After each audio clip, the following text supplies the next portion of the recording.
ಅಯೋಧ್ಯೆಯಲ್ಲಿ ರಾಮ ಮಂದಿರ ಉದ್ಘಾಟನೆಯ ಬೆನ್ನಲ್ಲೇ ತುಮಕೂರಿನ ಮಧುಗಿರಿ ಒಂದು ಕ್ಷೇತ್ರದಲ್ಲಿ ಸಚಿವರಾದಂತಹ ಕೆ.ಎನ್. ರಾಜಣ್ಣ ಅವರು ಕೂಡ ಒಂದು ಅವರ ಕ್ಷೇತ್ರದಲ್ಲಿ ಪೂಜೆಯನ್ನು ನೆರವೇರಿಸಿರುವಂಥದ್ದು, ರಾಮನಿಗೆ ಪೂಜೆ ಮಾಡಿರುವಂಥದ್ದು. ಅವರ ಕುಟುಂಬಸ್ಥರು ಎಲ್ಲರೂ ಕೂಡ ಆ ಒಂದು ದೇವಸ್ಥಾನದಲ್ಲಿ ಬಂದು ಹೋಮದಲ್ಲಿ ಭಾಗವಹಿಸಿರುವಂಥದ್ದು. ಇದನ್ನೀಗ ಅವ್ರನ್ನ ಮಾತಾಡ್ತಾನೆ. ಸರ್, ಇವತ್ತು ಏನೆಲ್ಲ ಪೂಜೆಗಳನ್ನು ಮಾಡಿರೋದು ಸರ್ ನೀವು?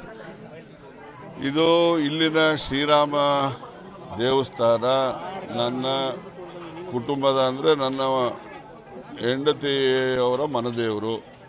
2004ರಲ್ಲಿ ಈ ದೇವಸ್ಥಾನನ ಈ ಊರಿನ ಜನರ ಸಹಕಾರದಿಂದ ಈ ದೇವಸ್ಥಾನವ ಶಿಥಿಲ ಆಗಿದ್ದನ್ನು ನಾವು ಕೂಡ ಇದನ್ನು ಪುನರ್ ನಿರ್ಮಾಣ ಮಾಡಿದಂಥವ್ರು. ನಾವು ಕೂಡ ಅದರಲ್ಲಿ ನಾನು ಕೂಡ ಒಬ್ಬ, ಎಲ್ಲ ಭಕ್ತಾದಿಗಳಲ್ಲಿ ನಾನು ಕೂಡ ಒಬ್ಬ. ಆದರೆ ನನ್ನ ಹೆಂಡತಿ ಮನೆಯವರಿಗೆ ಇದು ಅವರ ಮನೆದೇವರು. ನನಗೆ ಕಿಬ್ನಹಳ್ಳಿಲಿ ಇದೆಯಲ್ಲ ನರಸಿಂಹ, ಉಗ್ರ ನರಸಿಂಹ, ಅವರು ನನಗೆ ಮನೆದೇವರು. ಆದ್ದರಿಂದ ಅವ್ರ ಮನೆದೇವರು, ಅವರು ಬರ್ತಿರ್ತಾರೆ, ಹಾಗಾಗಿ ಪೂಜೆ ಮಾಡ್ತಿರ್ತಾರೆ. ಇವತ್ತು ಭಾಳ ಪ್ರಾಶಸ್ತ್ಯವಾದ ದಿವಸ ಅಂತ ಗೊತ್ತಾದ ಮೇಲೆ ಹೋಮ ಮಾಡ್ತಕ್ಕಂಥದ್ದು ಮತ್ತು ಮಹಾಮಂಗಳಾರತಿ ಮಾಡ್ತಕ್ಕಂಥದ್ದು, ಅಭಿಷೇಕ ಮಾಡ್ತಕ್ಕಂಥದ್ದು, ಇವೆಲ್ಲವನ್ನು ಕೂಡ ಆಚರಣೆ ಮಾಡಿ ನಾವು ಕೂಡ ಶ್ರೀರಾಮನಿಗೆ ನಮ್ಮ ಭಕ್ತಿಯನ್ನು ಅರ್ಪಿಸಿದ್ದೇವೆ. ಅಯೋಧ್ಯೆಗೆ ಹೋದಾಗ ಮಾತ್ರ ಶ್ರೀರಾಮನ ಭಕ್ತಿ ಅರ್ಪಿಸ್ಬೇಕು ಅಂತ ಏನಿಲ್ಲ.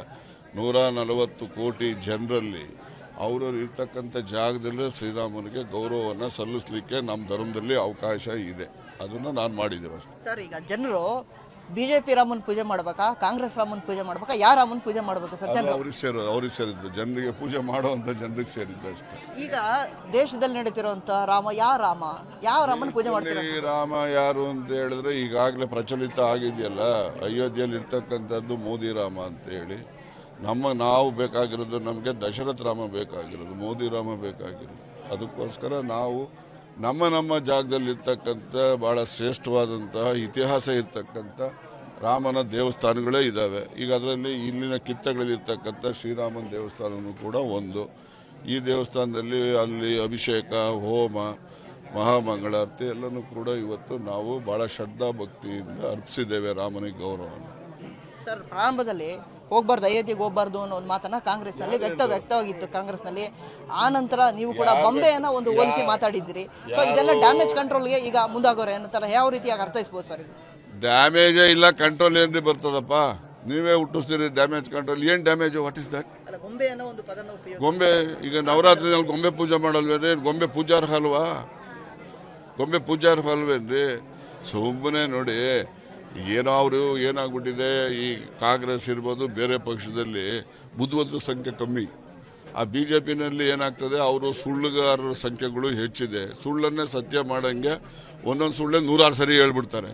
ಆ ಜನ ಸತ್ಯ ನಂಬಿಡ್ತಾರೆ. ಇಲ್ಲಿ ಸತ್ಯ ಹೇಳೋಕ್ಕೆ ಬರೋದಿಲ್ಲ ಈ ಜನಗಳಿಗೆ. ನಾವೇನು ಮಾಡೋಣ ಸರ್? ಶೃಂಗೇರಿ ಪೀಠದವರು ವಿರೋಧ ಮಾಡಿರೋ ಹಿನ್ನೆಲೆಯಲ್ಲಿ ಸೊ ಅಂದರೆ ಇವತ್ತು ಮಾಡ್ತಿರೋದು ಸರಿ ಇಲ್ವಾ ಪೂಜೆನ, ಅಥವಾ ಇವತ್ತಿನ ಪ್ರತಿಷ್ಠಾಪನೆ ಸರಿ ಇಲ್ವಾ ಅಂತ ಹೇಗೆ ಸರ್? ಇತಿಹಾಸಕ್ಕೆ ಹೋಗಿ, ಶೃಂಗೇರಿಯವರು ಶೈವ ಎಡ್ಸವರು, ಅವರು ಲಿಂಗು ಪೂಜೆ ಮಾಡ್ತಕ್ಕಂಥವ್ರು.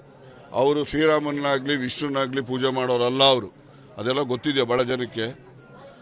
ಗೊತ್ತಿದೆಯೇನ್ರಿ? ಗೊತ್ತಿಲ್ಲ. ಅದಕ್ಕೋಸ್ಕರನೇ ಇದು ವೈಷ್ಣವೈಟ್ಸು, ಶೈವೈಟ್ಸು ಮುಂದೆ ಬರ್ತಕ್ಕಂಥ ಇವರ ಗೊಂದಲಗಳಿಗೆ ಇದು ಪ್ರಾರಂಭ ಆಗಿದೆ. ಮುಂದೆ ನೋಡಿ.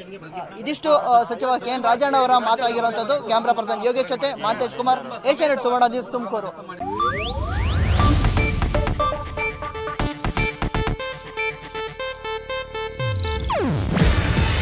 ಇದು ಏಷ್ಯಾನೆಟ್ ನ್ಯೂಸ್ ನೆಟ್ವರ್ಕ್ ಪ್ರಸ್ತುತಿ. ನೀವು ನೋಡ್ತಿದ್ದೀರಾ ಏಷ್ಯಾನೆಟ್ ಸುವರ್ಣ ನ್ಯೂಸ್.